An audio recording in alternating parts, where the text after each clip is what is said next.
지잡대 출신이 28년을 다녀봤자 과장이지 뭐가 되겠어. 복도 끝에서 들려오던 그 말을 이만복은 못 들은 척 걸어갔습니다. 그렇게 수십 번을 못 들은 척했습니다. 그런데 그 남자에게는 아무도 모르는 것이 하나 있었습니다. 낡고 너덜너덜한 수첩 한 권. 60곳의 이름이 빼곡히 적힌 그 수첩이 얼마짜리인지 아무도 몰랐습니다. 그를 잘라낸 회사가 그것을 알게 된 건 거래처가 하나씩 조용히 사라지기 시작했을 때였습니다. 소리도 없이 예고도 없이 과연 그 수첩 한 권이 만들어낸 결말은 무엇이었을까요?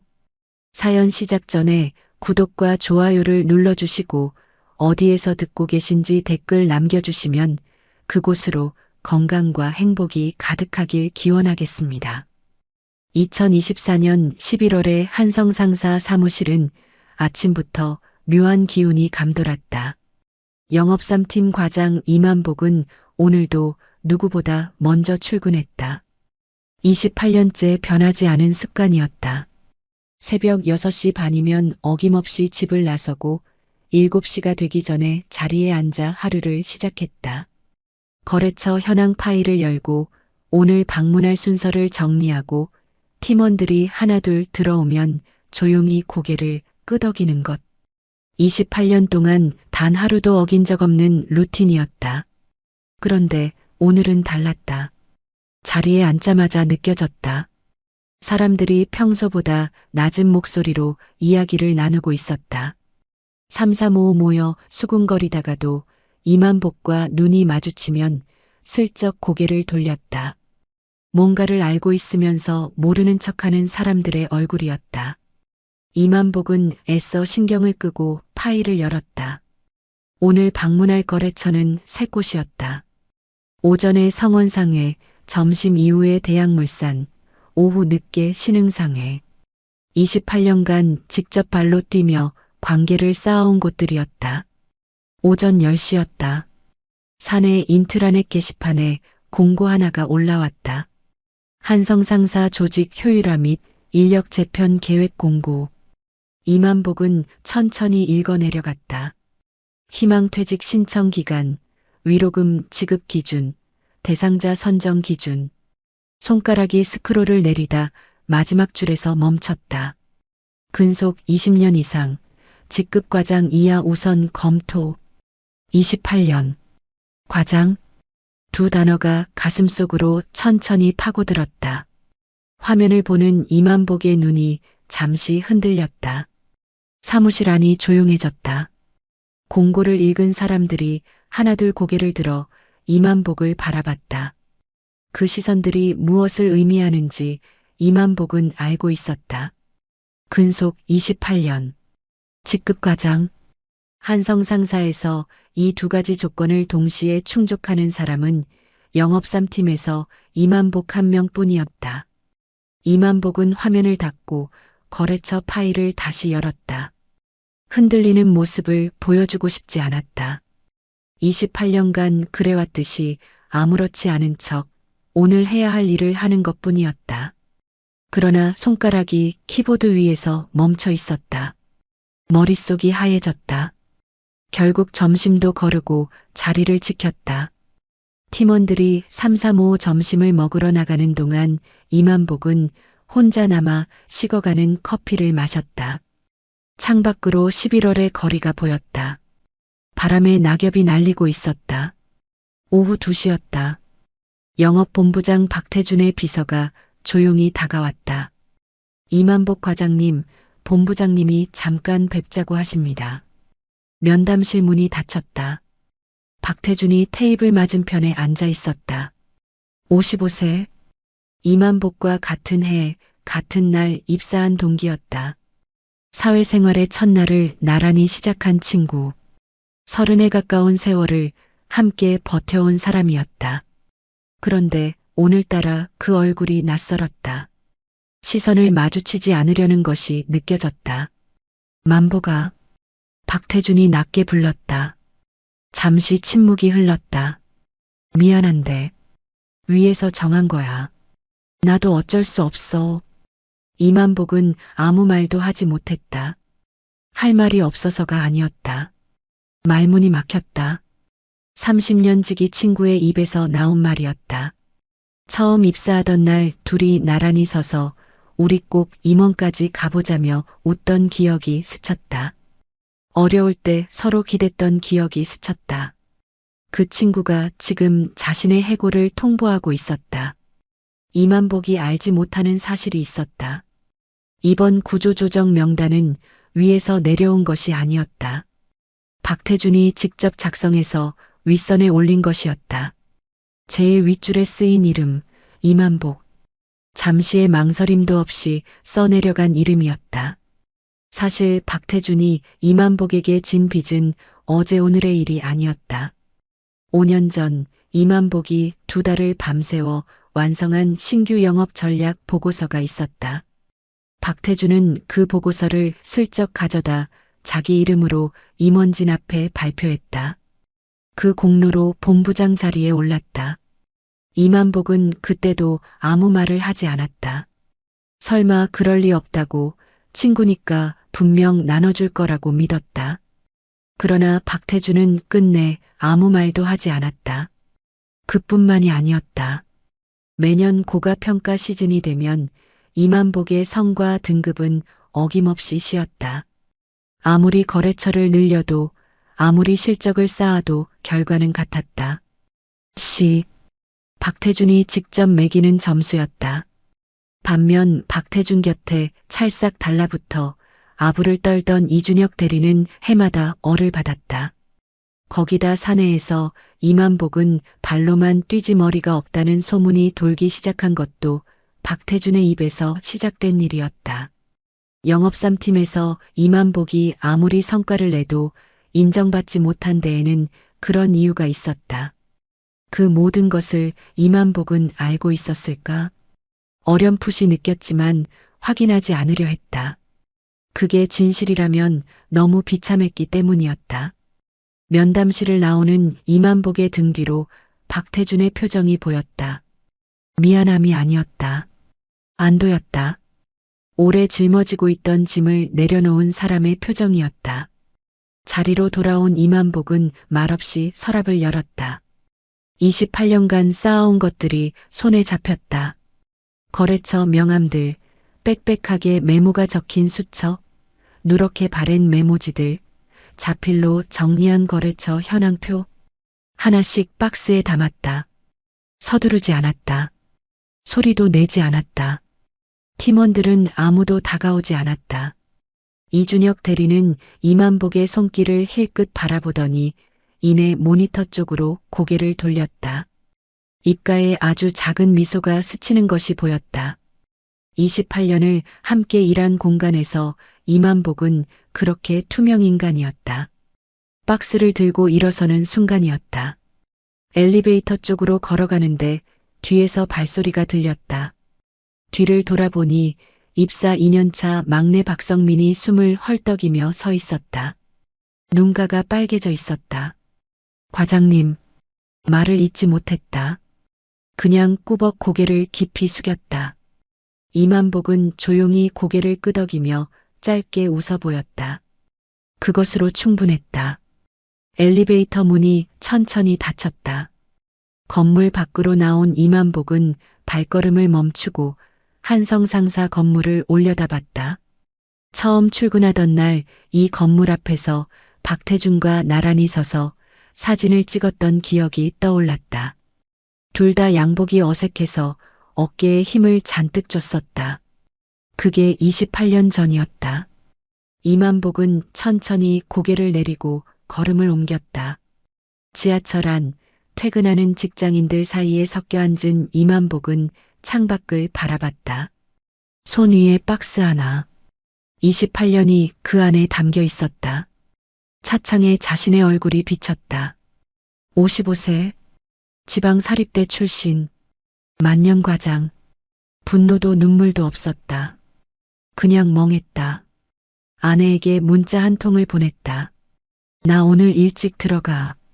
전송 버튼을 누르고 휴대폰을 내려놓은 이만복은 다시 창밖으로 눈을 돌렸다.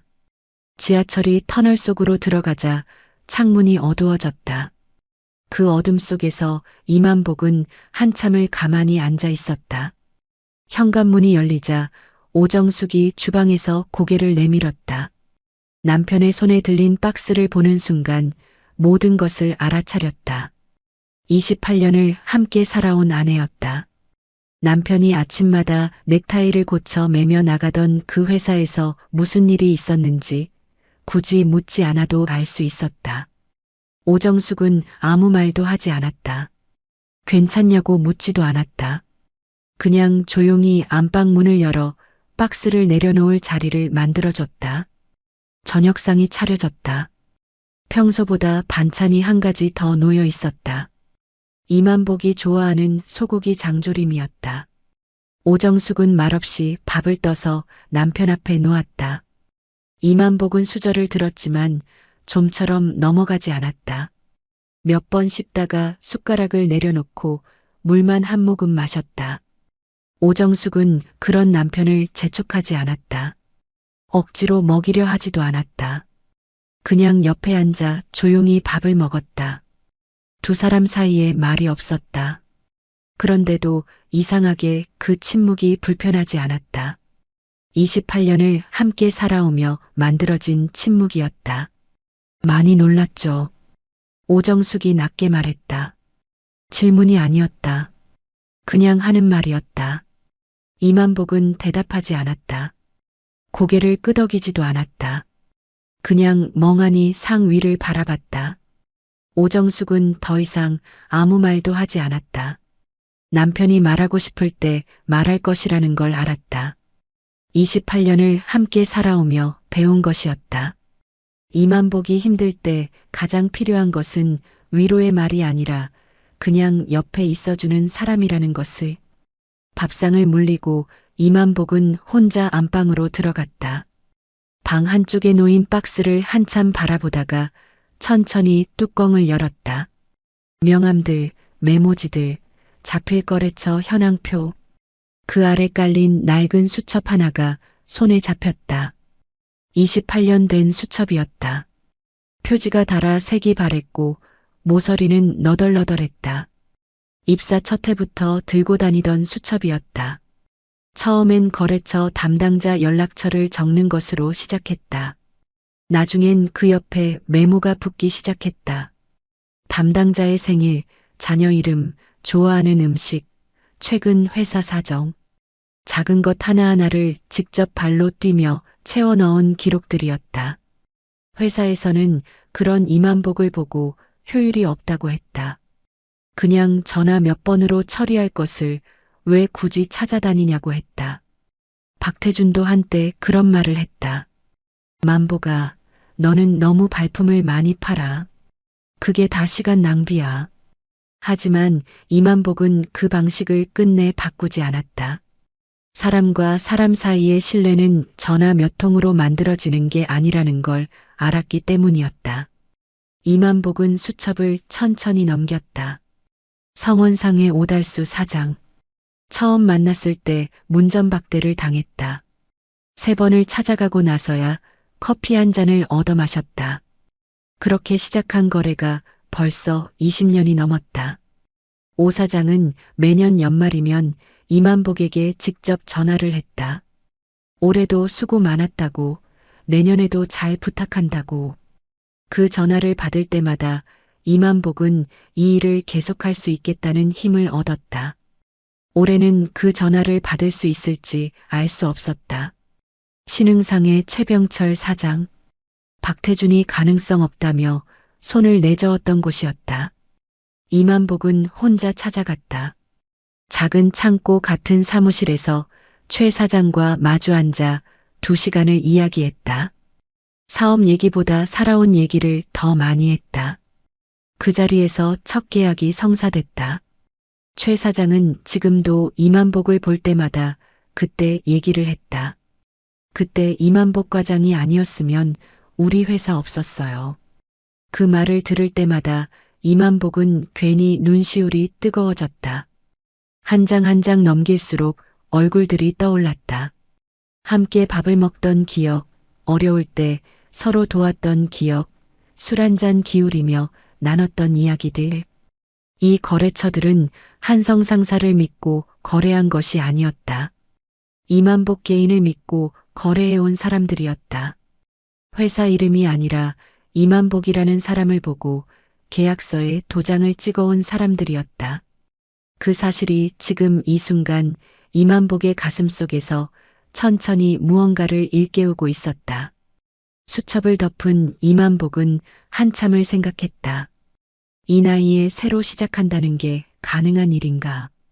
퇴직금이 있었지만 얼마나 버틸 수 있을지 알 수 없었다.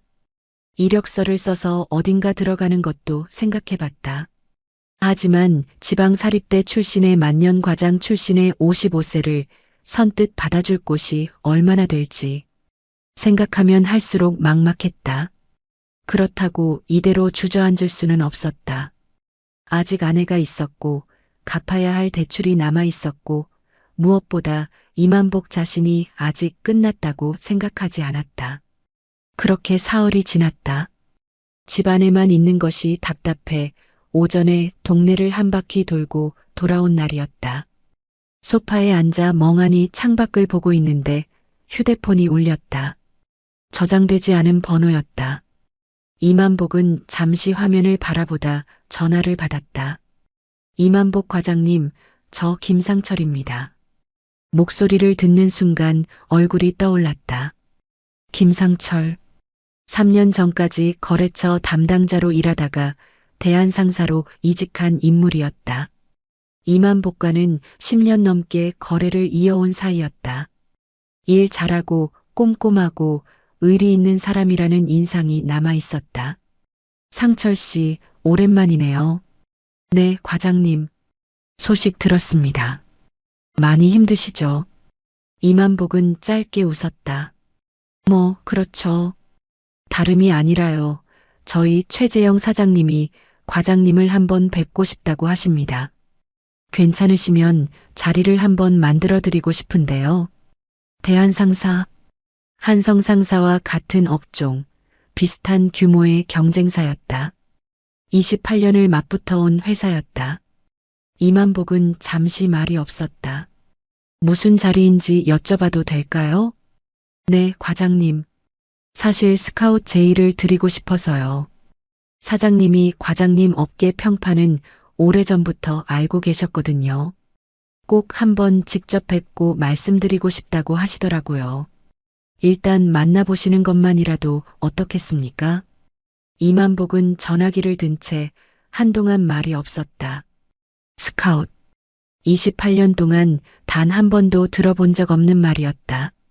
한성 상사에 있는 동안 누군가 이만복을 먼저 찾아온 적은 없었다.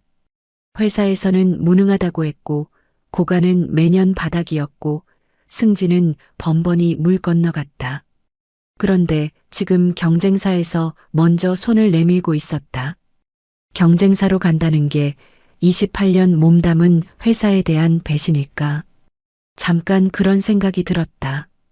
그러나 이내 박태준의 얼굴이 떠올랐다. 면담실에서 눈도 제대로 마주치지 못하던 그 얼굴. 이만복을 바라보며 안도하던 그 표정. 구조조정 명단 제일 윗줄에 망설임 없이 이만복의 이름을 써내려갔을 그 손. 이만복은 수첩을 바라봤다. 60곳의 이름이 빼곡히 적힌 수첩을. 이 사람들은 회사가 아니라 나를 믿었다. 그렇다면 나도 나를 믿어야 하지 않겠는가? 언제 보면 될까요? 전화를 끊고 이만복은 수첩을 다시 손에 쥐었다. 낡고 너덜너덜한 수첩이었다.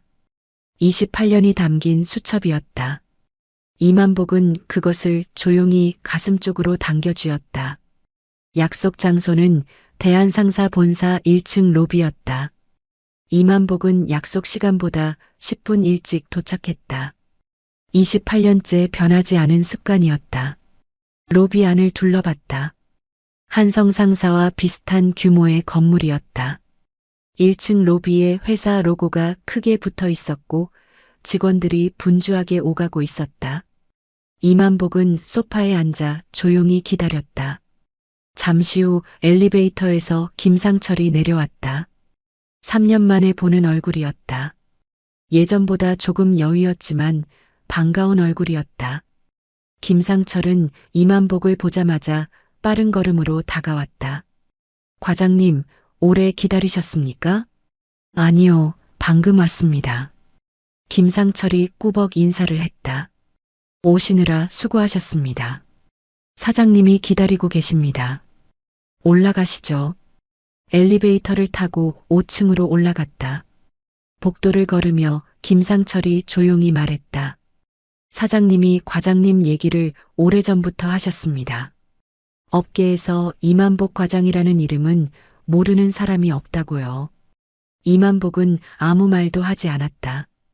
그 말이 진심인지 그냥 하는 말인지 아직은 알 수 없었다. 회의실 문이 열렸다. 창가 쪽 자리에 한 남자가 앉아 있었다. 최재영, 62세, 대한상사 대표이사였다. 처음 보는 얼굴이었지만 업계에서 이름은 들어봤다. 30년 넘게 현장을 뛴 사람이라는 평이 있었다. 말수가 적고 한번 믿으면 끝까지 간다는 이야기도 들었다. 최재영이 자리에서 일어나 손을 내밀었다. 이만복 과장님, 어서 오십시오. 기다리고 있었습니다. 이만복은 악수를 하며 자리에 앉았다. 최재영은 군더더기 없는 사람이었다. 커피 한 잔을 권하고는 바로 본론으로 들어갔다. 바쁘신 분인데 빙빙 돌릴 필요 없죠. 저희 회사 영업이사로 와주십시오. 이만복은 말없이 최재영을 바라봤다. 과장님이 28년간 쌓아온 거래처와 신뢰, 저희 회사에 꼭 필요합니다. 그리고 솔직히 말씀드리면 저는 한성 상사가 과장님을 내보낸 게 그쪽 입장에서는 큰 실수라고 생각합니다. 이만복은 잠시 침묵했다. 그리고 입을 열었다. 사장님, 제가 지방 사립대 출신인 거 아십니까? 28년을 다녔는데 과장 달고 나온 사람입니다. 최재영이 이만복을 바라봤다. 잠시 침묵이 흘렀다. 알고 있습니다. 그래도 괜찮으십니까? 과장님, 최재영이 천천히 말했다. 저는 명함에 적힌 학교 이름 보고 사람 쓰는 사람이 아닙니다. 28년 현장이 스펙입니다. 그 수첩 한 권이 어떤 대학 졸업장보다 값어치 있다고 생각합니다. 옆에 앉은 김상철이 조용히 고개를 끄덕였다. 이만복은 테이블 위에 놓인 커피잔을 바라봤다. 28년 동안 단 한 번도 이런 말을 들어본 적이 없었다. 학벌이 없으면 한계가 있다는 말은 수도 없이 들었다. 발로만 뛰지 머리가 없다는 소문도 들었다. 고가 시를 받을 때마다 스스로를 의심했다. 내가 정말 무능한 건가? 내가 정말 부족한 건가? 그 의심이 28년 동안 이만복의 어깨를 짓눌렀다. 그런데 지금 눈앞의 사람은 그 28년을 다르게 보고 있었다. 며칠 생각해봐도 되겠습니까? 최재영이 고개를 끄덕였다. 물론입니다. 천천히 생각해 보십시오. 다만 저희는 과장님 기다릴 준비가 되어 있습니다. 자리에서 일어나며 김상철이 이만복을 배웅했다. 엘리베이터 앞에서 김상철이 조용히 말했다. 과장님, 저 솔직히 말씀드려도 됩니까? 이만복이 고개를 끄덕였다. 저 과장님한테 10년 넘게 거래 배웠습니다. 처음 거래처 담당자로 일할 때 과장님 보면서 영업이 뭔지 알았습니다. 전화 한 통보다 직접 찾아가는 사람, 계약서보다 사람을 먼저 챙기는 사람. 그게 과장님이었습니다. 저희 회사에 꼭 오셨으면 합니다. 이만복은 아무 말도 하지 못했다. 엘리베이터 문이 열렸다. 집으로 돌아온 이만복은 아내에게 오늘 있었던 일을 이야기했다. 오정숙은 말없이 듣다가 한마디 했다. 경쟁사잖아요. 괜찮겠어요? 나도 그게 걸려. 그런데요? 이만복은 잠시 생각했다. 그런데 그 사람 진심인 것 같더라고. 오정숙이 남편의 얼굴을 바라봤다. 오랜만에 보는 표정이었다. 멍하거나 지쳐있지 않았다.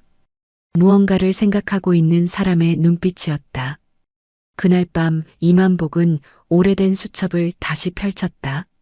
한 장 한 장 넘기며 오랫동안 생각했다. 이 사람들은 나를 믿었다. 회사를 믿은 게 아니라 나를 믿었다. 그렇다면 내가 어느 회사에 있든 그 신뢰는 변하지 않는다. 회사 이름이 바뀐다고 28년이 사라지는 건 아니다. 이만복은 수첩을 덮었다. 다음 날 아침 이만복은 최재영 사장에게 전화를 걸었다. 사장님, 이만복입니다. 하겠습니다. 전화를 끊고 이만복은 한동안 휴대폰을 손에 쥔 채 앉아 있었다. 결정을 내리고 나니 이상하게 마음이 가벼웠다. 28년을 다닌 회사를 나온 것보다 경쟁사로 간다는 것보다 지금 이 순간 처음으로 스스로 선택을 했다는 느낌이 들었다. 누군가에게 끌려가는 것이 아니라 내 발로 걸어가는 것. 그것만으로도 충분했다.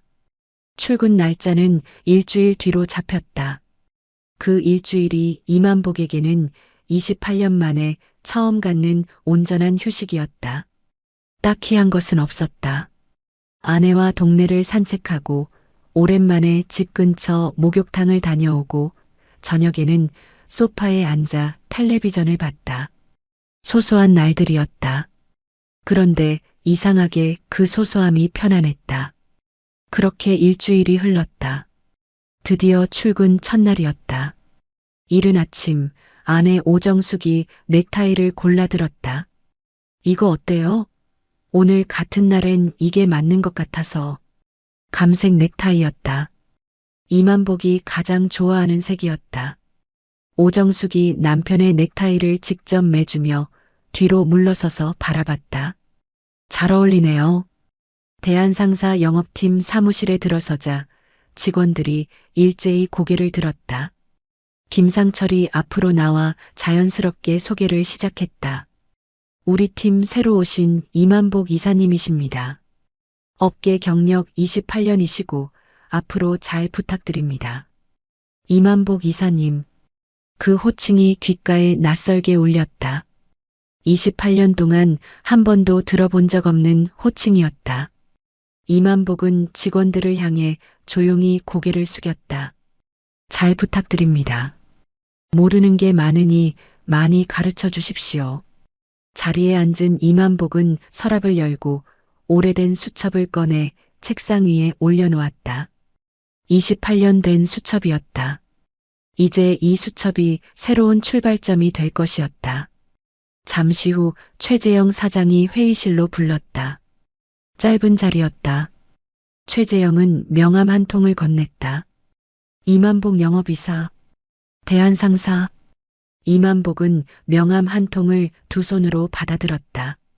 위에 놓인 명함 한 장을 꺼내 천천히 바라봤다. 눈이 뜨거워지는 것을 느꼈다.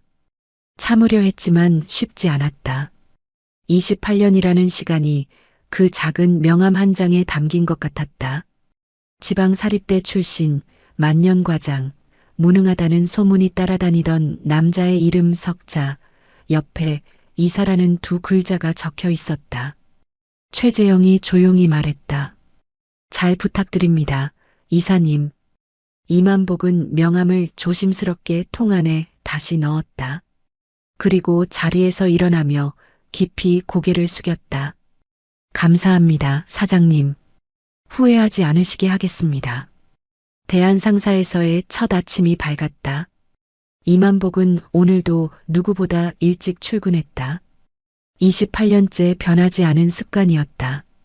아직 직원들이 출근하기 전에 사무실은 조용했다. 이만복은 자리에 앉아 천천히 주변을 둘러봤다. 책상 배치도, 창밖으로 보이는 풍경도, 복도 끝 화장실 위치도 전부 낯설었다. 28년 만에 새로운 회사였다. 그런데 이상하게 그 낯설미 불편하지 않았다. 오히려 가슴 한켠이 조용히 두근거렸다. 이만복은 서랍을 열고 오래된 수첩을 꺼냈다. 책상 위에 올려놓고 한참을 바라봤다. 이 수첩이 이제 새로운 출발점이 될 것이었다. 수첩을 펼쳐 첫 페이지부터 천천히 훑었다. 60곳의 거래처 담당자 이름과 연락처가 빼곡히 적혀 있었다. 한 명 한 명 얼굴을 떠올렸다. 오달수 사장, 최병철 사장, 그리고 수십 명의 얼굴들. 이 사람들에게 전화를 돌려야 했다. 급하게 서두를 필요는 없었다. 거래처들은 지금 대부분 한성 상사와 계약이 진행 중이었다. 당장 뭔가 바뀌는 것은 없었다. 중요한 것은 이만복이 어디로 갔는지 알리는 것이었다. 나머지는 시간이 해결해 줄 것이었다. 직원들이 하나둘 출근하기 시작했다. 김상철이 자리에 앉으며 이만복에게 가볍게 인사를 건넸다. 이사님, 일찍 오셨습니까? 습관이에요. 김상철이 웃으며 고개를 끄덕였다. 저도 이사님 보고 배워야겠습니다. 오전 업무를 파악하고 점심을 마친 이만복은 오후부터 본격적으로 전화를 돌리기 시작했다. 수첩을 펼쳐놓고 첫 번째 이름부터 번호를 눌렀다. 여보세요. 성원상의 오달수 사장님 계십니까? 잠시 후 오달수 사장이 전화를 받았다. 오 사장님, 저 이만복입니다. 오랜만에 연락드립니다. 잘 지내셨습니까? 이 과장님. 나왔다는 얘기 들었어요. 괜찮아요? 네, 덕분에 잘 있습니다. 사실은 대한상사로 자리를 옮겼습니다. 인사드리려고 전화했습니다. 오달수 사장이 잠시 침묵했다. 대한상사요. 그렇군요. 네. 다음번 계약 때 한번 생각해 주시면 감사하겠습니다. 부담 갖지 마시고요. 알겠습니다. 이 과장님. 이번 계약은 이미 한성이랑 진행 중이라서요. 근데 다음번엔 한번 얘기해봐요. 담담한 대답이었다. 억지도 없었고 의리도 없었다. 어차피 비슷한 회사면 아는 사람이랑 하는 게 편하다는 현실이었다. 이만복은 그것으로 충분했다. 감사합니다, 사장님. 그럼 또 연락드리겠습니다. 전화를 끊고 다음 번호를 눌렀다. 한 명 한 명 안부를 묻고 옮겼다는 사실을 알리고 다음번에 한번 생각해 달라는 말을 남겼다. 반응은 제각각이었다. 반가워하며 금방 갈게요 하는 사람도 있었고 애매하게 넘기는 사람도 있었고 한성 상사와 계속 거래하겠다는 사람도 있었다.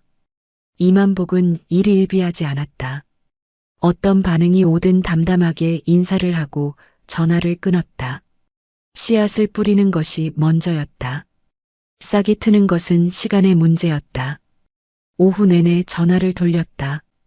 40곳과 통화를 마쳤다. 퇴근 시간이 다가올 무렵 김상철이 다가왔다. 이사님, 오늘 어떠셨습니까? 이만복은 수첩을 덮으며 말했다.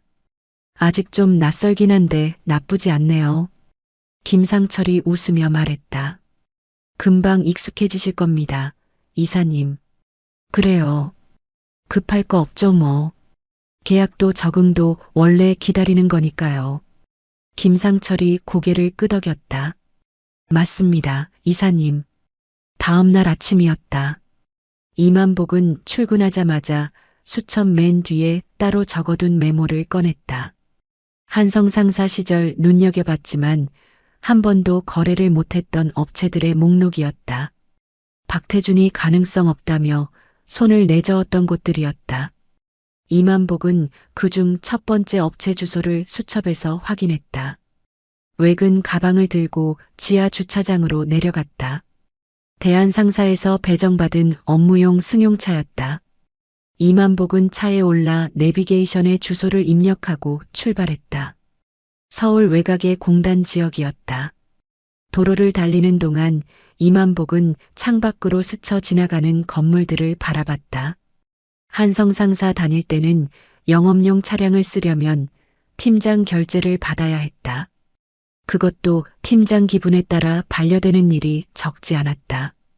지금은 아무도 눈치를 줄 사람이 없었다. 그 사실이 새삼 실감났다. 목적지에 도착했다. 작은 공단 골목 안쪽에 자리한 업체였다. 한성물산. 직원 10명, 남짓의 소규모 업체였다. 이만복은 잠시 간판을 올려다보다가 문을 열고 들어갔다. 사무실 안에 중년 남자 한 명이 서류를 들여다보고 있었다. 한성물산 대표 김진호였다. 처음 보는 얼굴이었다. 이만복이 들어서자 김진호가 고개를 들었다. 안녕하십니까? 대한상사 이만복입니다. 갑자기 찾아와서 죄송합니다. 김진호가 의아한 표정으로 이만복을 바라봤다. 앉으시죠. 이만복은 자리에 앉아 명함을 두 손으로 건넸다. 그리고 이야기를 시작했다. 대한상사의 제품과 조건에 대한 이야기보다 김진호 대표의 사업 이야기를 먼저 물었다. 어떤 업체와 거래하고 있는지, 어떤 부분이 불편한지, 앞으로 어떤 방향으로 키우고 싶은지. 김진호는 처음엔 경계하는 눈치였지만 이야기를 나눌수록 조금씩 마음을 열었다. 이만복은 서두르지 않았다. 듣는 것이 먼저였다. 말하는 것은 나중이었다. 1시간 반이 흘렀다. 다음에 한 번 더 찾아와도 되겠습니까? 김진호가 잠시 이만복을 바라보다 고개를 끄덕였다. 그러시죠. 돌아오는 길, 이만복은 신호에 걸릴 때마다 수첩에 메모를 적었다. 김진호 대표, 가능성 있음. 다음 방문 일정 잡을 것. 회사로 돌아오자 김상철이 다가왔다. 이사님, 어디 다녀오셨습니까? 연락도 안 되시고. 신규 거래처 좀 보고 왔습니다. 김상철이 눈을 크게 떴다. 벌써요? 출근 이틀째인데요? 이만복이 짧게 웃었다. 한성상사 있을 때부터 눈여겨봤던 곳입니다. 박 본부장이 가능성 없다고 했던 곳이고요. 그로부터 2주가 지났다. 이만복은 그 업체를 3번 더 찾아갔다. 매번 제품 얘기보다 김진호 대표의 고민을 먼저 들었다. 4번째 방문에서 김진호 대표가 먼저 말을 꺼냈다. 이만복 이사님, 한번 해봅시다. 첫 신규 거래처였다. 이만복은 악수를 하며 깊이 고개를 숙였다. 차에 올라 회사로 돌아오는 길, 이만복은 신호에 멈춰 수첩을 꺼내 김진호 대표 이름 옆에 조용히 체크 표시를 했다. 별것 아닌 동작이었다. 그런데 그 체크 표시 하나가 이만복에게는 무언가 다른 의미로 느껴졌다. 28년 동안 남의 회사를 위해 뛰었다면 이제는 스스로 선택한 자리에서 뛰는 것이었다. 그날 저녁 퇴근길, 이만복은 한성상사 건물 앞을 지나쳤다. 불이 켜진 사무실 창문들을 잠시 올려다봤다. 저 안 어딘가에 박태준이 있을 것이었다. 아직 아무것도 모른 채 앉아 있을 것이었다. 이만복은 시선을 거두고 조용히 엑셀을 밟았다. 기다려라, 태준아. 이제 시작이다. 2달이 흘렀다. 한성상사 영업3팀 사무실은 겉으로 보기엔 평소와 다름없었다. 이만복이 앉았던 자리엔 새로 발령받은 젊은 대리가 앉아 있었다. 입사 3년 차였다. 자리 배치도 바뀌었고 팀 분위기도 조금 달라졌다. 그러나 달라진 것이 하나 더 있었다. 아무도 대놓고 말하지 않았지만 팀원들 모두 느끼고 있었다. 거래처에서 걸려오는 전화가 예전보다 줄었다는 것을. 이준혁 대리는 그런 분위기를 아랑곳하지 않았다. 이만복이 나간 뒤 이준혁은 오히려 더 기세가 올랐다. 팀 회의 때마다 목소리가 커졌고 후배들에게 지시하는 말투도 달라졌다. 박태준 본부장 옆에 더욱 바짝 달라붙었다. 이만복 같은 사람이 없어졌으니 이제 팀에서 자신이 중심이 될 차례라고 생각하는 것이 눈에 보였다. 막내 박성민은 그런 이준혁을 바라보며 속으로 한숨을 삼켰다. 이만복 과장이 있을 때와 팀 분위기가 얼마나 달라졌는지 느끼는 사람은 박성민 뿐인 것 같았다. 그날 오전이었다. 팀장이 거래처 현황을 점검하던 중 낯선 내용을 발견했다.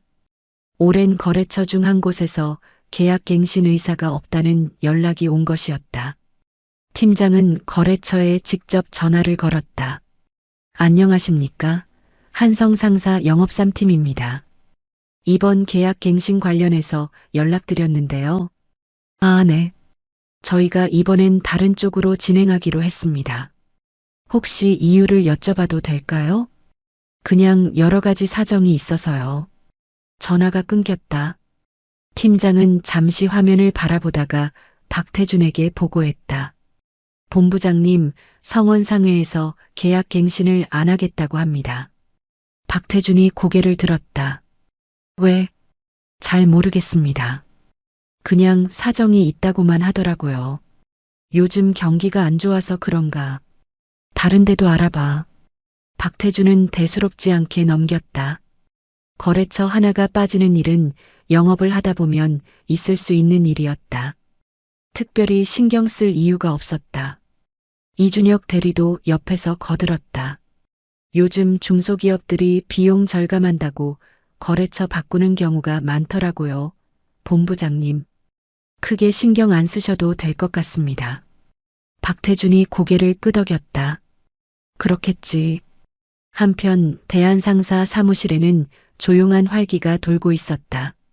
김상철이 이만복의 자리로 다가와 낮게 말했다. 이사님, 성원상의 오달수 사장님한테서 연락 왔습니다. 다음 계약 저희랑 하고 싶다고 하십니다. 이만복은 서류에서 눈을 들었다. 표정 변화는 없었다. 그러나 가슴속에서 뭔가가 조용히 움직이는 것이 느껴졌다. 첫 번째였다. 전화를 돌리기 시작한 지 2달 만이었다. 씨앗이 처음으로 싹을 틔운 순간이었다. 알겠어요. 오 사장님께 감사하다고 전해드리고 담당자 연결해드리세요. 김상철이 고개를 끄덕이며 돌아섰다. 이만복은 다시 서류로 눈을 내렸다. 잠깐 손을 멈추고 수첩을 꺼내 성원상의 오달수 사장 이름 옆에 조용히 체크 표시를 했다. 그것으로 끝이었다. 며칠 후 최재영 사장이 이만복을 짧게 불렀다. 이사님, 성원상의 건 잘 됐다고 들었습니다. 네, 사장님. 첫 발걸음입니다. 최재영이 고개를 끄덕이며 짧게 말했다. 잘하고 계십니다, 이사님. 이만복은 자리로 돌아와 수첩을 다시 펼쳤다. 아직 체크가 안 된 이름들이 훨씬 많았다. 서두를 필요는 없었다. 하나씩이었다. 신규 거래처 개척도 조용히 이어지고 있었다. 김진호 대표와 계약을 맺은 뒤 이만복은 수첩 뒤편의 메모 목록을 하나씩 지워나가고 있었다. 한성상사 시절 박태준이 가능성 없다고 손을 내저었던 업체들이었다. 이만복은 직접 차를 몰고 찾아갔다. 제품 얘기보다 상대방의 이야기를 먼저 들었다. 서두르지 않았다. 한 번 만나고 또 만나고 그렇게 신뢰를 쌓아나갔다. 오달수 사장의 소개로 새로운 업체와도 연결이 됐다. 이만복이 직접 뛴 것도 있었고 사람이 사람을 데려오는 경우도 생겨났다. 씨앗들이 조용히 뿌리를 내리고 있었다. 그로부터 한 달이 더 지났다. 한성상사 영업3팀에 또 다른 이탈 소식이 들어왔다. 이번엔 한 곳이 아니었다. 2곳이 동시에 계약 갱신을 거절했다. 팀장이 2곳 모두에 전화를 걸었지만 돌아오는 대답은 비슷했다. 저희 사정이 있어서요. 다른 곳으로 진행하기로 했습니다. 팀장이 미간을 찌푸리며 박태준에게 보고했다. 본부장님, 이번 달에만 3곳이 계약 갱신을 안 하겠다고 합니다. 박태준이 손에 들던 서류를 내려놓았다. 3곳? 어디야? 팀장이 업체 이름을 읊었다. 성원상회, 신흥상회, 대양물산. 박태준은 이름을 들으며 뭔가 걸리는 느낌이 들었다. 셋 다 오래된 거래처였다. 그것도 이만복이 직접 관리하던 곳들이었다. 그러나 박태주는 그 생각을 금세 털어냈다. 이만복은 이미 회사를 나간 사람이었다. 은퇴라도 한 것인지 별 소식도 없었다. 설마 그 사람이 이 상황과 관련이 있겠냐 싶었다. 혹시 어디로 넘어갔는지 확인해봐. 팀장이 나간 뒤 박태주는 이준혁을 불렀다. 이준혁 씨, 요즘 거래처 관리 어떻게 하고 있어? 이준혁이 자신 있는 표정으로 대답했다. 열심히 하고 있습니다. 본부장님. 이번 달 신규 거래처도 2곳 발굴했고요. 거래처 이탈이 좀 있는 것 같은데 경기 탓인 것 같습니다. 크게 걱정 안 하셔도 될 것 같은데요. 박태주는 잠시 이준혁을 바라보다가 고개를 끄덕였다. 그러나 마음속 어딘가 찜찜한 느낌이 좀처럼 가시지 않았다. 다음 날 팀장이 다시 보고했다. 본부장님 확인해 봤습니다. 3곳 다 대한상사로 넘어간 것 같습니다. 대한상사? 네. 박태준의 눈썹이 미세하게 움직였다. 대한상사, 경쟁사였다. 한성상사와 규모도 비슷하고 취급 품목도 겹치는 회사였다. 박태준은 직접 대양물산에 전화를 걸었다. 여보세요. 저 한성상사 박태준입니다. 이번에 저희랑 계약을 안 하시는 이유가 혹시 있으십니까? 아, 박 본부장님. 저희가 이번엔 대한상사랑 진행하기로 했습니다. 혹시 저희 조건이 맞지 않으셨나요? 다시 한번 조율해 드릴 수 있는데요. 조건 문제가 아닙니다. 거기 이만복 이사님이랑 계약하기로 했습니다. 전화기를 든 박태준의 손이 굳었다. 에이? 이만복이요? 네, 오래 알고 지낸 분이라서요. 박 본부장님도 아시잖습니까? 전화가 끊겼다. 박태준은 한동안 수화기를 내려놓지 못했다. 이만복. 자신이 직접 구조조정 명단에 올려 내보낸 사람이었다. 그 사람이 대한상사 이사로 가 있었다. 그리고 지금 자신의 거래처를 하나씩 가져가고 있었다. 박태준은 의자에 등을 기댔다. 창밖을 바라봤다. 3곳. 아직은 3곳이었다. 그러나 그 3곳 모두 이만복이 20년 넘게 직접 관리하던 거래처였다. 만약 이만복이 나머지 거래처에도 연락을 돌렸다면 그 생각이 머릿속을 스치자 등줄기가 서늘해졌다. 박태준은 자리에서 일어나 창가로 걸어갔다. 아래를 내려다보며 한참을 서 있었다. 입술이 굳게 다물렸다. 이 자식이. 그 말이 혼잣말로 새어나왔다. 박태준은 그날 밤 잠을 이루지 못했다. 이만복, 대한상사 이사. 그 2가지 사실이 머릿속에서 떠나지 않았다. 구조조정으로 내보낸 뒤 별 소식이 없길래 그냥 쉬고 있는 줄 알았다. 작은 회사 어딘가에 자리를 잡았거나 아예 은퇴했거나. 그런데 대한상사 영업이사였다. 이만복 같은 사람이 이사 자리를 꿰찼다는 것도 놀라웠지만 더 놀라운 것은 그 사람이 벌써부터 움직이고 있었다는 사실이었다. 지금 확인된 것은 3곳이었다. 3곳 모두 대한상사로 넘어간 것이 확인됐다. 그러나 박태준은 알고 있었다. 이만복이 관리하던 거래처가 그 3곳만이 아니라는 것을. 28년간 직접 발로 뛰며 쌓아온 거래처가 수십 곳이었다. 만약 그 모든 곳에 이만복이 연락을 돌렸다면 그 생각이 머릿속을 스치자 등줄기가 서늘해졌다. 박태준은 뒤척이다 결국 새벽 3시가 넘어서야 겨우 눈을 감았다. 다음 날 아침 박태준은 출근하자마자 영업3팀 팀장을 호출했다. 앞으로 거래처 계약 만료 일정 전부 다 뽑아봐. 이번 달부터 6개월치. 만료되는 곳마다 갱신 여부 미리 확인하고 바로 보고해.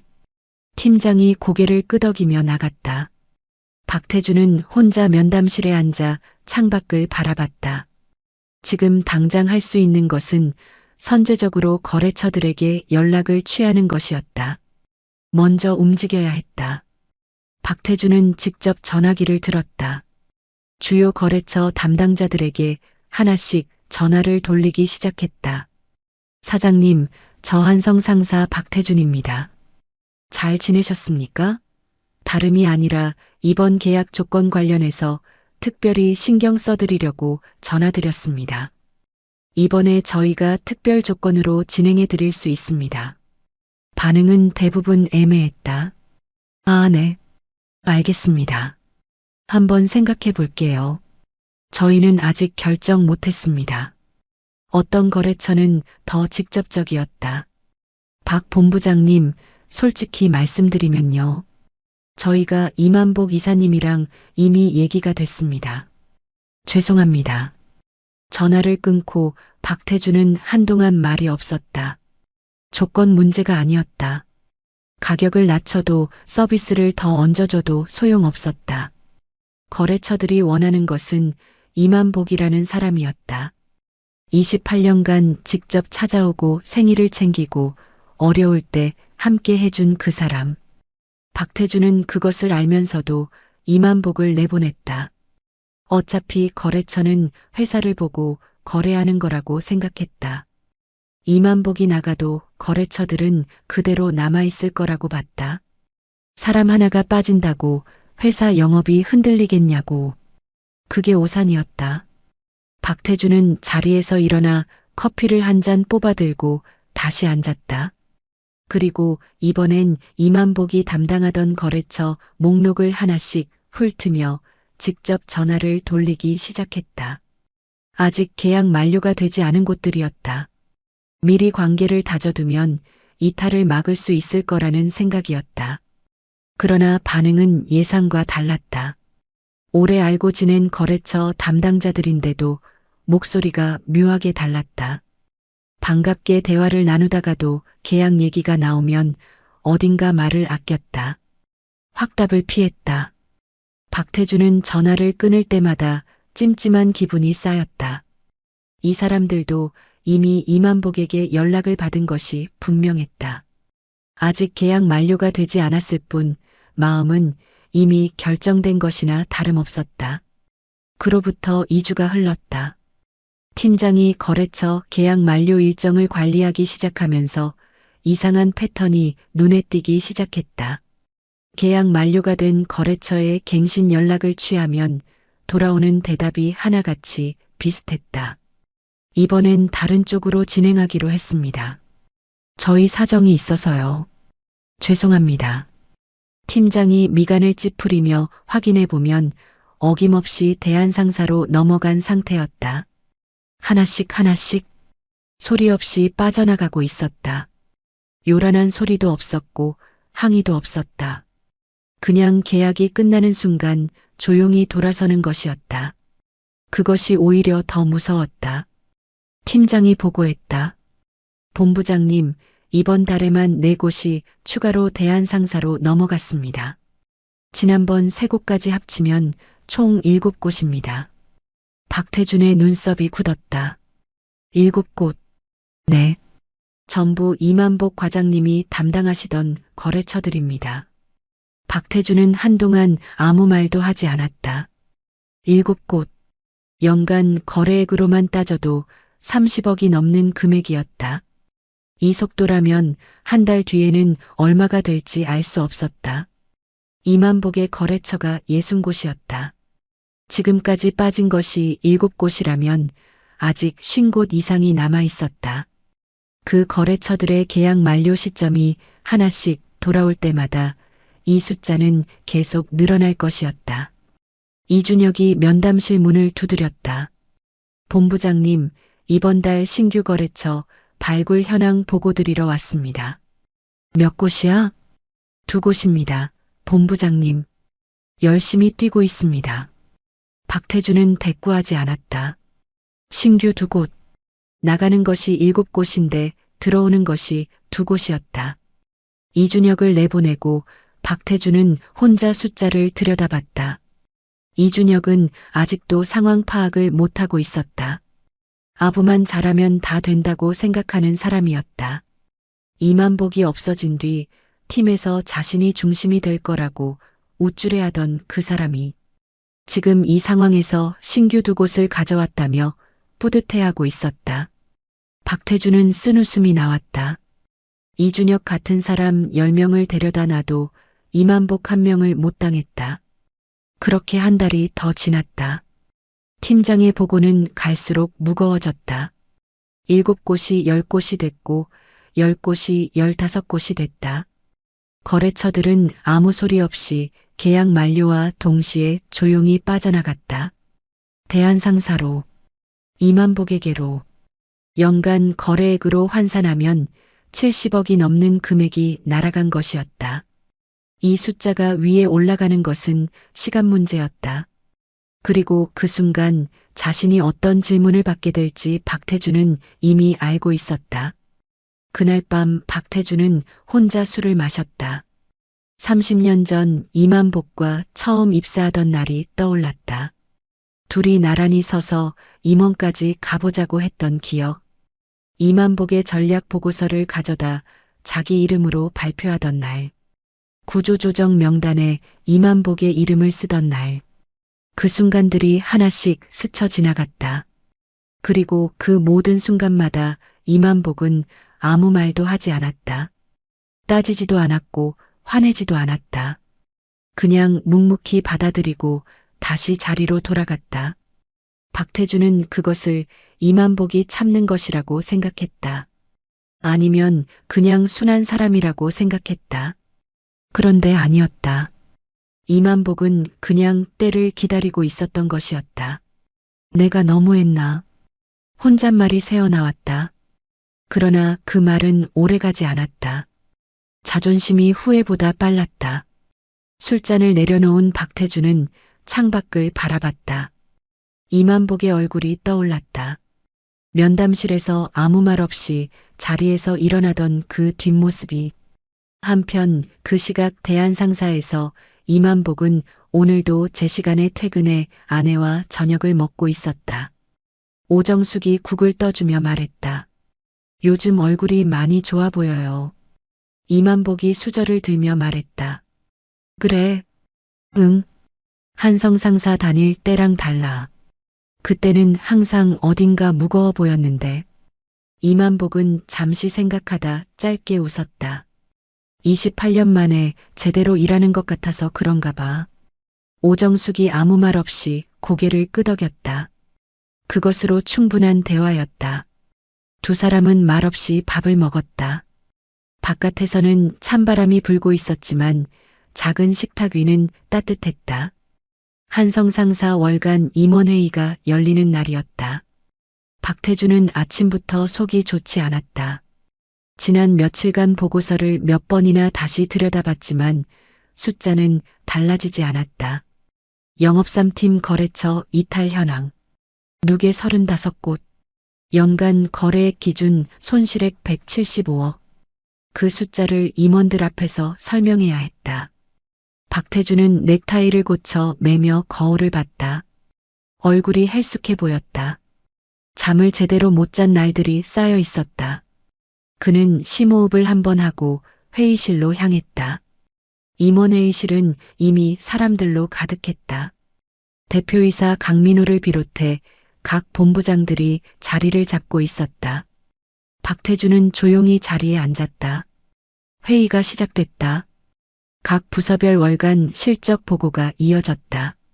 생산팀, 관리팀, 물류팀. 숫자들이 오갔다. 그리고 마지막 순서였다. 영업본부. 강민호 대표가 보고서를 펼쳤다. 잠시 침묵이 흘렀다. 그 침묵이 어떤 의미인지 박태주는 알고 있었다. 박 본부장.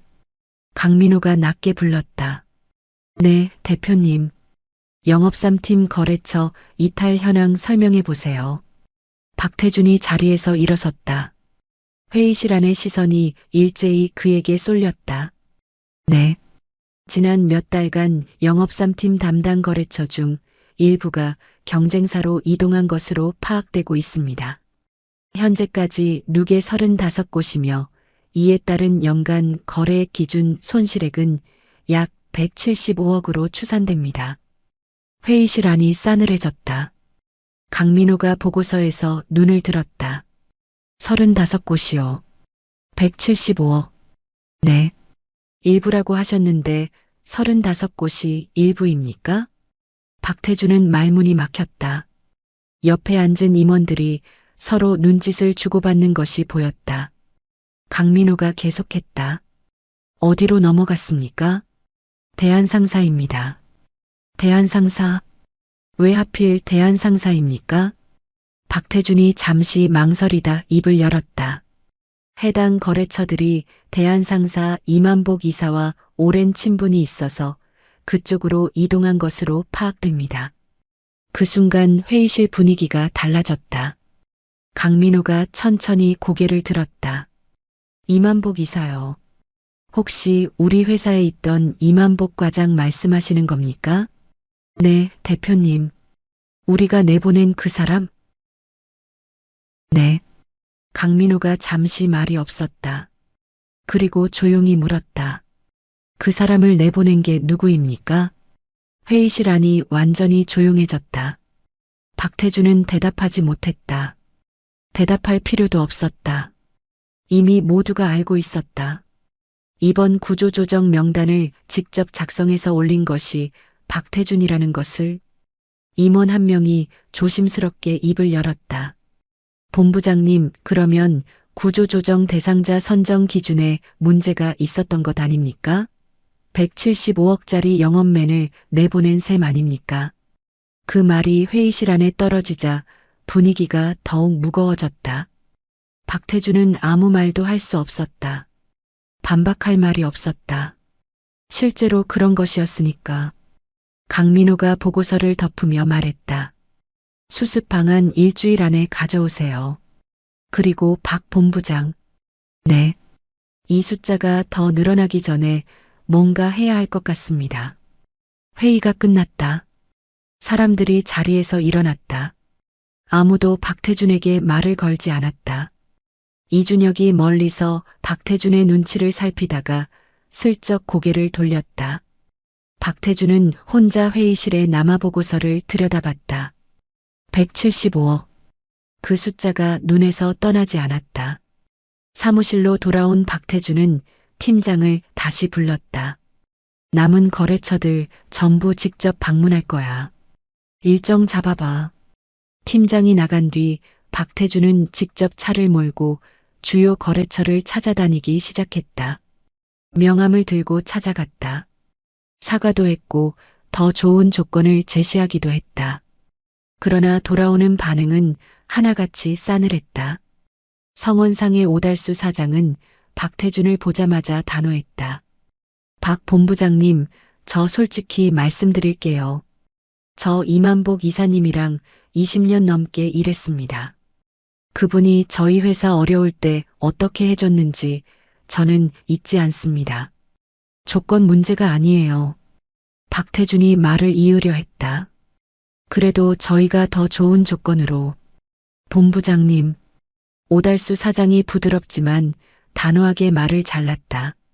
조건으로 되는 게 아닙니다. 저는 사람을 보고 거래합니다. 돌아오는 차 안에서 박태준은 한동안 시동을 걸지 못했다.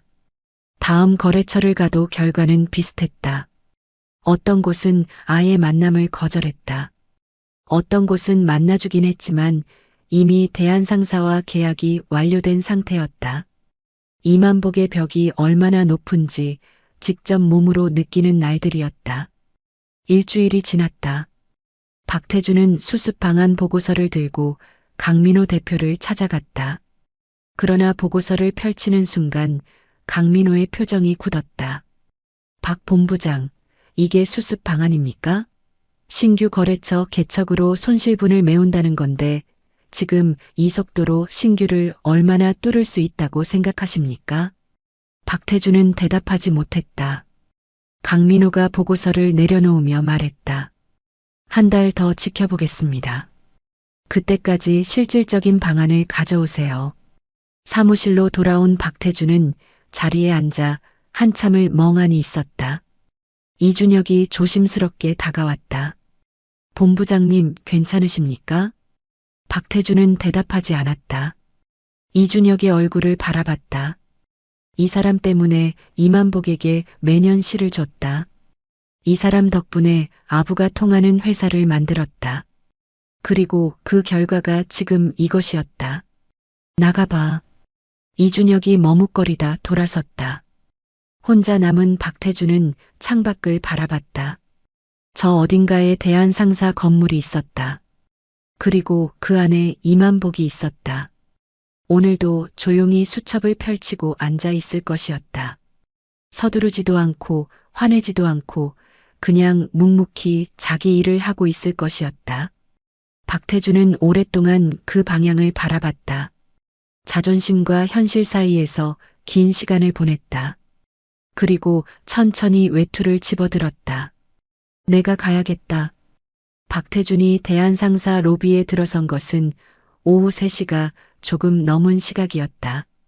평소 같았으면 절대 오지 않았을 곳이었다. 경쟁사 건물에 직접 발을 들여놓는다는 것 자체가 자존심이 허락하지 않는 일이었다. 그러나 자존심을 지킬 수 있는 상황이 아니었다.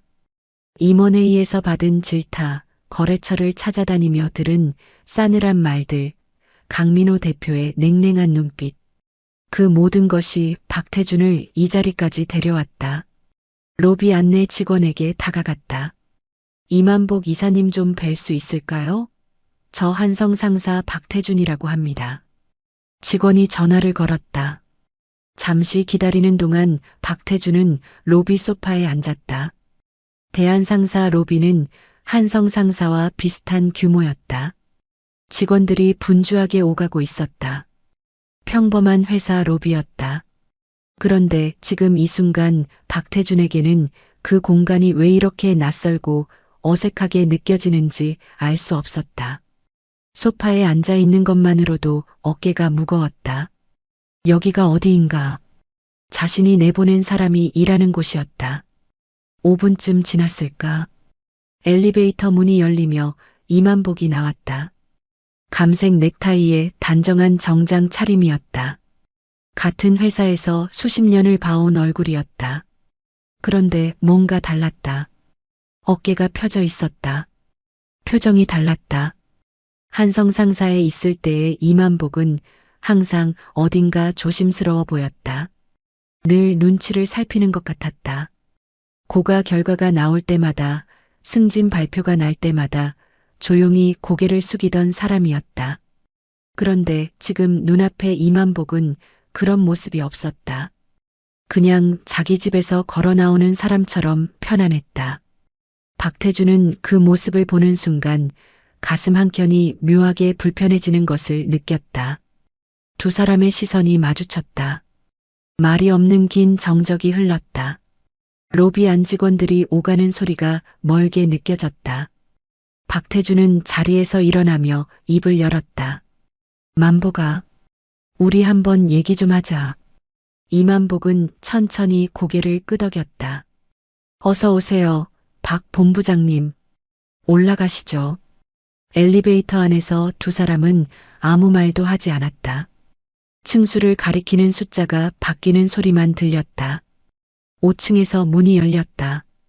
이만복이 앞서 걸었고 박태준이 뒤를 따랐다. 복도를 지나 작은 회의실로 들어갔다. 이만복이 상석에 앉았다. 박태준은 맞은편에 앉았다. 같은 해 입사에 같은 길을 걸어온 두 사람이 마주 앉은 자리였다. 그러나 지금 이 자리에서 주도권이 어디에 있는지는 누가 봐도 명확했다. 이만복이 먼저 입을 열었다. 차 한 잔 드릴까요? 아니, 괜찮아. 박태준이 손을 저었다. 잠시 침묵이 흘렀다. 박태준은 어떻게 말을 시작해야 할지 몰랐다. 오랜 친구에게 이런 부탁을 해본 적이 없었다. 아니, 이만복에게 무언가를 부탁해 본 적 자체가 없었다. 항상 받는 쪽이었고 항상 위에 있었다. 그런데 지금은 달랐다.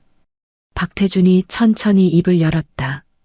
만보가 솔직히 말할게. 거래처 좀 돌려줄 수 없겠나? 나 지금 위에서 엄청 압박을 받고 있어. 175억이 날아갔다고. 이러다 나 본부장 자리도 위험해. 이만복은 아무 표정 변화 없이 박태준을 바라봤다. 잠시 침묵이 흘렀다. 박 본부장님, 거래처는 제가 돌려드릴 수 있는 게 아닙니다. 그래도 네가 한마디만 해주면 되잖아. 거기 사람들이 내 말은 듣잖아. 그분들이 선택하신 겁니다. 제가 강요해서 된 일이 아닙니다. 계약 만료가 되면 어디랑 거래할지 스스로 결정하신 거예요. 박태준이 테이블 위에 손을 올려놓으며 몸을 앞으로 기울였다. 만보가 우리 입사 동기잖아. 그 세월이 있는데 이렇게 할 수 있어? 이만복은 그 말에 잠시 눈을 내렸다. 입사 동기. 그 단어가 가슴 어딘가를 건드렸다. 그러나 이만복은 흔들리지 않았다. 천천히 고개를 들며 말했다. 박 본부장님, 저한테 부탁하실 게 아닙니다. 그분들한테 직접 신뢰를 쌓으셔야죠. 시간이 걸리더라도요. 그게 지금 말이 돼? 당장 수습이 안 되면 나 끝이야. 저도 그랬습니다. 박 본부장님. 짧은 한마디였다. 그러나 그 말의 무게는 가볍지 않았다. 박태준은 말문이 막혔다. 반박할 말이 없었다. 이만복이 어떻게 살아왔는지 옆에서 다 봐온 사람이었다. 일찍 출근하고 늦게 퇴근하고 거래처를 발로 뛰며 하나씩 쌓아온 것들이었다. 그 시간을 박태준은 무능하다는 소문을 퍼뜨리며 짓밟았다. 고가의 시를 주며 깎아내렸다. 그리고 결국 구조조정 명단에 이름을 올렸다. 회의실 안에 침묵이 내려앉았다.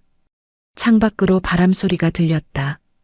박태준은 테이블 위에 놓인 자신의 손을 내려다봤다. 구조조정 명단을 작성하던 그 손이었다. 이만복의 이름을 가장 먼저 써내려가던 그 손이었다. 박태준이 자리에서 일어서려는 순간이었다. 이만복이 조용히 한마디를 건넸다. 태준아. 처음이었다. 이름을 부른 것이 박 본부장도 아니고 박태준도 아닌 태준아. 같이 입사하던 날 불렀던 것처럼. 박태준의 발이 굳었다. 이만복이 낮게 말했다. 나한테 미안하다는 말 하러 온 거 아니었어? 박태준은 그 말을 듣는 순간 가슴 어딘가가 내려앉는 것을 느꼈다. 거래처를 돌려받으러 온 것이었다. 수습을 하러 온 것이었다. 미안하다는 말을 하러 온 게 아니었다. 그런데 그 말을 듣는 순간 정말 미안하다는 말을 해야 한다는 것을 알았다. 박태준은 굳은 표정으로 한참을 침묵했다. 창밖으로 바람이 지나가는 소리가 들렸다. 눈앞에 이만복의 얼굴이 있었다. 화내지도 않고 따지지도 않고 그냥 조용히 바라보는 얼굴이었다. 그 얼굴을 보는 순간 박태준은 자신이 얼마나 비겁했는지 느꼈다. 천천히 고개를 숙였다. 미안하다, 만보가. 낮고 짧은 말이었다. 그러나 그 말이 나오기까지 긴 세월이 걸렸다. 이만복은 아무 말도 하지 않았다. 박태준을 바라보지도 않았다. 그냥 창밖을 바라봤다. 표정은 분노도 승리도 아니었다. 그냥 홀가분했다. 오랫동안 어깨를 짓누르던 무게가 그 순간 조용히 내려앉는 것 같았다.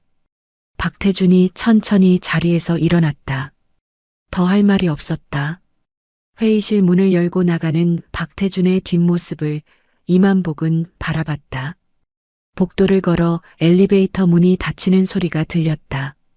잠시 후 회의실 문을 노크하는 소리가 났다. 김상철이 문을 열고 들어왔다. 이사님, 괜찮으십니까? 이만복이 고개를 돌렸다. 보셨어요? 네. 로비에서 봤습니다. 잠시 침묵이 흘렀다. 김상철은 더 묻지 않았다. 이만복도 더 말하지 않았다. 굳이 말할 필요가 없었다. 이만복은 천천히 자리에서 일어나 외투를 걸쳤다. 그리고 책상 위에 놓인 수첩을 집어들었다. 낡고 너덜너덜한 수첩이었다. 입사 첫 해부터 들고 다니던 그 수첩이었다. 이만복은 수첩을 한번 바라보다가 조용히 가방 안에 넣었다. 상철 씨, 오늘 오후 거래처 미팅 준비됐죠? 네, 이사님. 다 준비됐습니다. 갑시다. 두 사람은 함께 주차장으로 내려갔다. 김상철이 운전석에 탔고 이만복은 조수석에 자리를 잡았다. 차가 천천히 주차장을 빠져나와 도로로 들어서자 오후의 햇살이 차창 안으로 비스듬히 들어왔다. 잠시 후 신호에 걸리고 이만복은 자연스럽게 창밖으로 시선을 돌리니 11월의 하늘이 눈에 들어왔다. 구름 한 점 없이 맑고 넓은 하늘이었다. 짐을 싸서 나오던 날도 이런 날씨였던 것 같다. 아무도 배웅하지 않던 엘리베이터 안에서 박스 하나를 들고 지하철을 타고 집으로 돌아가던 그날도 하늘은 이렇게 맑았을 것이다. 그런데 그날은 왜 이 하늘이 이렇게 넓어 보이지 않았을까? 똑같은 하늘인데 아마도 그날의 이만복은 고개를 들 여유가 없었던 것이리라. 너무 오랫동안 짊어져온 무게가 있었으니까. 신호가 바뀌고 차가 앞으로 나아가기 시작했다. 이만복은 하늘에서 시선을 거두지 않은 채 조용히 생각했다. 오늘도 갈 곳이 있고 만날 사람이 있었다. 그것으로 충분하지 않은가. 입가에 작은 미소가 번졌다. 아우트로. 이만복은 끝내 화내지 않았습니다. 따지지도 않았고 소리치지도 않았습니다. 그냥 묵묵히 자기 자리에서 자기 일을 했을 뿐입니다. 28년 동안 쌓아온 신뢰는 회사 이름이 바뀐다고 사라지지 않았습니다. 사람과 사람 사이의 믿음은 그렇게 쉽게 없어지지 않으니까요. 우리 주변에도 이만복 같은 분들이 계실 겁니다. 학벌이 없다고, 배경이 없다고, 아부할 줄 모른다고 늘 뒷전으로 밀려나던 분들. 그러나 진짜 실력은 언젠가 반드시 드러나게 되어 있습니다. 때로는 시간이 걸리더라도요. 박태준이 무릎을 꿇은 것은 이만복에게 진 것이 아니었습니다. 자기 자신의 비겁함에 진 것이었습니다. 오늘 이야기가 조금이나마 위로가 되셨으면 좋겠습니다. 이야기를 끝까지 들어주신 분이 계시다면 잘 들었다고 댓글 하나만 남겨주세요. 구독과 좋아요 부탁드립니다. 감사합니다.